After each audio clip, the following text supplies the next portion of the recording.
Hello दोस्तों, स्वागत है आपका हमारे चैनल डॉक्टर काउंसलर नीट पे।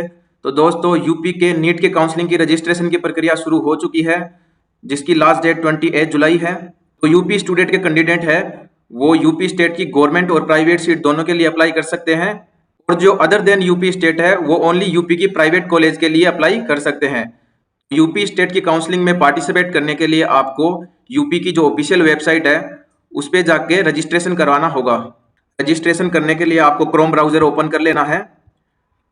तो आप जैसे ही यहाँ पे सर्च करेंगे यूपी नीट काउंसलिंग 2025, आपको यहाँ पे इसकी ऑफिशियल वेबसाइट शो हो जाएगी, जो है upneet.gov.in। आपको इस पे क्लिक कर लेना है। जैसे ही आप क्लिक करोगे तो आपके पास ये वाला इंटरफेस खुल जाएगा। यहाँ पर आपको 5 चीजें शो हो रही है: registration for state merit, registration fee, security money, choice filling and locking and result. आपको सबसे पहले रजिस्ट्रेशन करने के लिए first option register for state merit पे क्लिक करना है। जैसे ही आप इस पे क्लिक करोगे तो आपके पास ये वाला इंटरफेस खुल जाएगा। आपको यहाँ से कोर्स सेलेक्ट कर लेना है, नीट यूजी काउंसलिंग 2025। यहाँ पे कैंडिडेट का रोल नंबर आएगा, यहाँ पे एप्लीकेशन नंबर, एंड यहाँ पे कैप्चा फिल करने के बाद अपने को लॉगिन कर लेना है।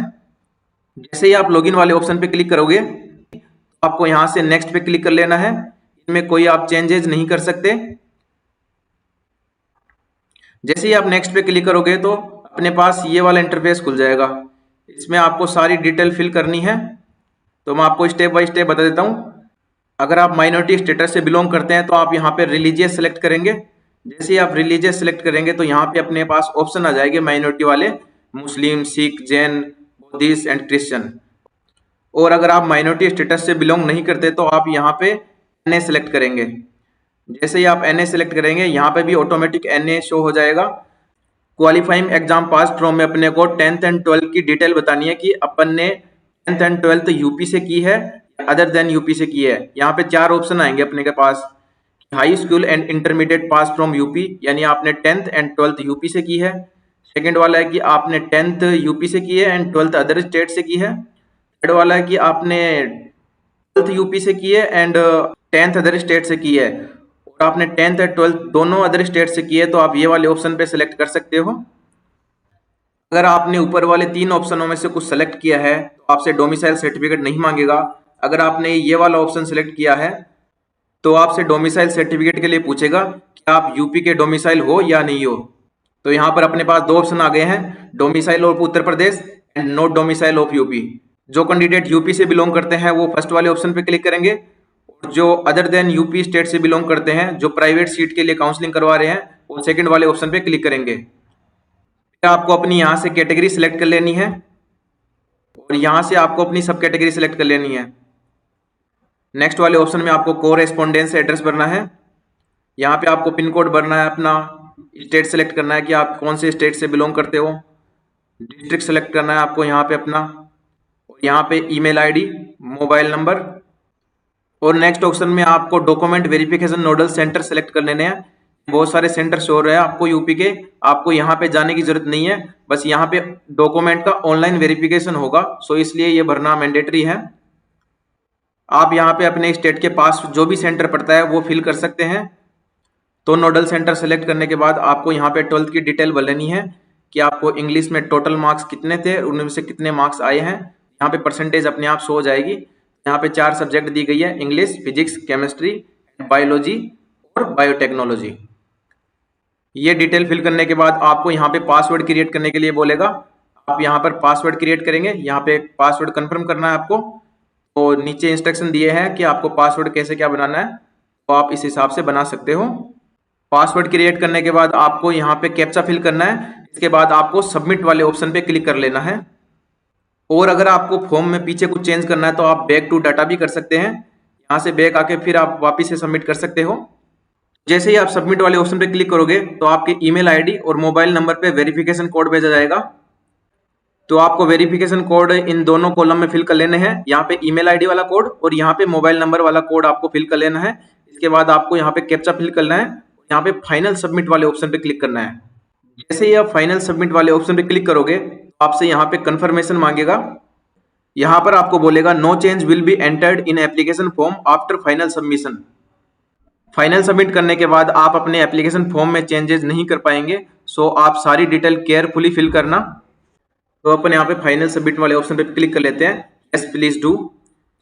जैसे ही आप फाइनल सबमिट पे क्लिक करते हैं तो आपके पास ऐसा इंटरफेस लगेगा। इसमें स्टूडेंट की डिटेल लिखी हुई है और आपको यहाँ पे डॉक्यूमेंट अपलोड करने के लिए बोलेगा। तो आप यहाँ डॉक्यूमेंट अपलोड वाले ऑप्शन पे क्लिक करेंगे।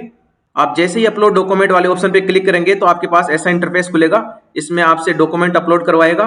इसमें आपसे इंटरमीडिएट मार्कशीट मतलब 12th की मार्कशीट जो कि जेपीजी फॉर्मेट में होनी चाहिए और उसकी साइज है ना वो 50 केबी से 200 केबी के बीच में होनी चाहिए। हाई स्कूल मार्कशीट मतलब 10th की मार्कशीट, इसका फाइल फॉर्मेट होना चाहिए जेपीजी में और उसकी साइज होनी चाहिए वही 50 केबी से 200 केबी। थर्ड वाले ऑप्शन में आपको बोल रहा है कि आपके अगर 10th वाली मार्कशीट में डेट ऑफ बर्थ मेंशन नहीं है तो आपको यहाँ पे बर्थ सर्टिफिकेट अपलोड करना होगा, जो कि ऑप्शनल है, मतलब मैंडेटरी नहीं है। आप करना चाहो तो कर सकते हो। उसकी भी जेपीजी फॉर्मेट में साइज 50 केबी से 200 केबी के बीच में होनी चाहिए। यहाँ पे 10th की मार्कशीट आएगी, यहाँ पे 12th की मार्कशीट आएगी और यहाँ पे आएगी वो आपका बर्थ सर्टिफिकेट या 10th की मार्कशीट आपको दोबारा से अपलोड करनी है अगर उसमें डेट ऑफ बर्थ मेंशन है तो। जैसे ही आप ये अपलोड कर दोगे उसके बाद आपको सेव वाले ऑप्शन पे क्लिक करना है। आप जैसे ही सेव पे क्लिक करोगे तो आपसे रजिस्ट्रेशन फी पे करने के लिए बोलेगा, जो सभी स्टूडेंट के लिए 2000 है। अगर आपका वहां से डायरेक्ट रजिस्ट्रेशन फी पे करने का ऑप्शन खुल जाता है तो अच्छी बात है। अदरवाइज अगर मान लो किसी कैंडिडेट का बीच में लॉग आउट हो जाता है तो आप पहले वाले इंटरफेस पे आके यहाँ पे सेकंड वाले ऑप्शन में पे रजिस्ट्रेशन फी पे क्लिक करेंगे। जैसे ही आप इस पे क्लिक करोगे तो आपके सामने ये अपने वैसे ही डिटेल मांगेगा। फिर से इसको अपन फिलअप करने के बाद लॉगिन करेंगे। जैसे ही आप लॉगिन कर लोगे तो आपको सेलेक्ट पेमेंट मोड पूछेगा, तो आप उनमें दोनों में से कोई सा भी सिलेक्ट कर सकते हो, या तो एसबीआई पेमेंट गेटवे या आईसीआईसी पेमेंट गेटवे, इन दोनों में से आप कोई सा भी सिलेक्ट कर लो। बाकी अंदर जाने के बाद आप यूपीआई वगैरह से पे कर सकते हो, उसमें कोई दिक्कत नहीं आएगी। जैसे ही रजिस्ट्रेशन फी पे करोगे उसके बाद आपकी रजिस्ट्रेशन स्लिप जनरेट हो जाएगी, उसमें आपकी डिटेल होगी।